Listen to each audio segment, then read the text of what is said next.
In this video, I'm going to show you guys how to properly start your outboard motor when it's out of the water. Most likely it's sitting on a trailer. The reason you're going to want to know this, maybe you're going to buy a used boat from someone and you don't really have time, or maybe you're too far away from a lake to actually test the boat and motor that you're looking at to buy. Or you maybe just done a tune-up, spark plugs, fuel filter, stuff like that, and you just want to kind of test run it before you take it out to the lake. You need to know how to start it up and test it out just sitting in your driveway or in your yard. So I'm going to show you step by step on how to do that. Okay, so what you're going to need are, these are called like flushing muffs, or some people just call them water muffs. They attach to a garden hose on one side, and they're going to pump water into your lower unit so your water pump can pump the water through the motor, and that will allow you to start it. Now they don't go here, they don't go anywhere else but these intake ports right here. There's some on both sides, and it doesn't matter if you put it on this way or this way. They basically just slide over, kind of center them, something like that. They should fit fairly snug. So once you have that, you're going to want to turn on your water.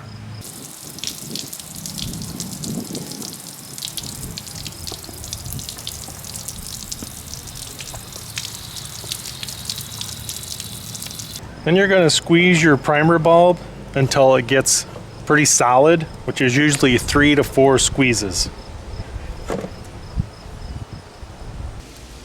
Now inside the boat, you have a throttle only push button. So you're going to push this in. That's going to disengage the gearing, rotate forward. So now it's basically in neutral when it's in this position. Now, something that a lot of people forget to do, make sure your run switch is to the on position. And now you're ready to start it. So this is a Mercury motor, and it has a push to choke feature. So since this motor is cold, you're going to push in and rotate to the right or clockwise.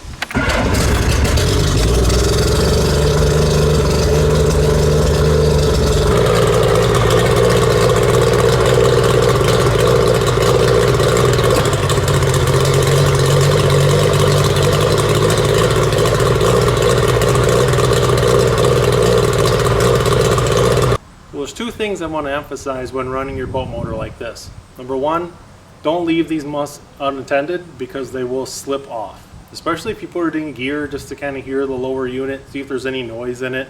A lot of times it will throw the muffs off. So pay attention to the muffs. Don't go do anything else. If you're buying the boat, don't go to the front of the boat and talk to the seller while this is sitting back here running. Always pay attention that the muffs stay on your lower unit. 2, you want to make sure this water discharge spout is actually discharging water. It should be about the size of a pencil, maybe a little bit smaller.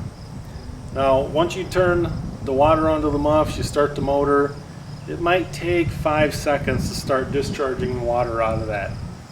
Now, if there's no water coming out, you can grab like a coat hanger or a small piece of wire, and all you want to do is kind of shove it up in there, and it's probably got some dirt in it, and just kind of give it a flicking motion. And hopefully you'll start getting some water out of it. If not, the water pump is probably burned up on the motor you're looking at. Other than that, I hope this video was informational to you, and I thank you for watching.